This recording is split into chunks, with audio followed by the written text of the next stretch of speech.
Inspired by Cuban folklore and the oldest stories whispered along the island's eastern coast, Baracoa is unlike any other place in Cuba. Wrapped in rainforest, mountains, and ocean mist, it feels older than the rest of the island, as if time moves differently there. The jungle breathes, the mountains watch, and the wind carries stories that were old long before the first settlers arrived. One of those stories is whispered only when the palm fronds rattle in a certain rhythm, when the air feels charged with something primal, when the night grows too quiet.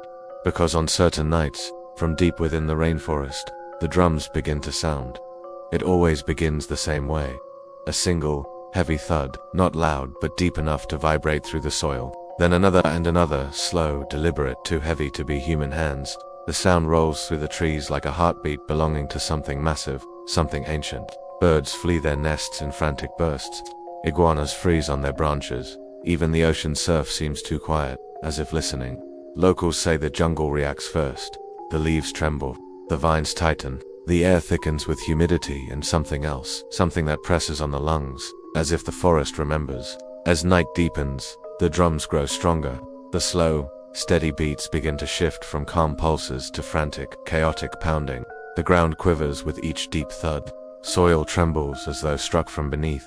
Leaves shake despite the still air. Travelers who wander too far into the jungle during these nights describe the same sensation, a choking pressure, a weight in the air that makes breathing difficult. A feeling of being watched from every direction. Branches snap in the distance. Shadows ripple between the trees, not moving around obstacles, but through them, as if they aren't bound by the rules of the physical world. And the drums draw closer.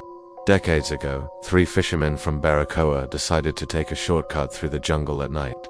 They wanted to reach a hidden cove before dawn, where the fish were said to gather in massive schools. They had heard the stories. Of course, everyone had, but they didn't believe them. Halfway through the trail, the first drumbeat sounded, a deep, resonant thud that shook the leaves overhead. The men stopped, listened, then the second beat came closer, heavier. They argued about turning back, but the youngest insisted it was thunder, so they pressed on. Minutes later, the rhythm changed. The beats became frantic, pounding like fists against the earth. The air thickened. Breathing became difficult. The jungle grew unnaturally still. Then the shadows began to move, not animals, not people, shapes tall, fluid, shifting between the trees as though made of smoke and muscle. The fishermen ran to make it back to the village before dawn, collapsing on the sand, gasping for air. The third was found the next morning near the forest edge, alive, but trembling, unable to speak. His footprints were surrounded by others, huge ones, deep ones, pressed into the soil with a weight no living creature should possess. He never entered the jungle again. Locals say the drums always end the same way. Not by fading, not by slowing, but by stopping. Instantly, a sudden, suffocating silence falls over the rainforest. A silence so absolute that even the insects refuse to move. People describe it as a void, a moment where the world forgets to breathe. And in that silence, the jungle watches.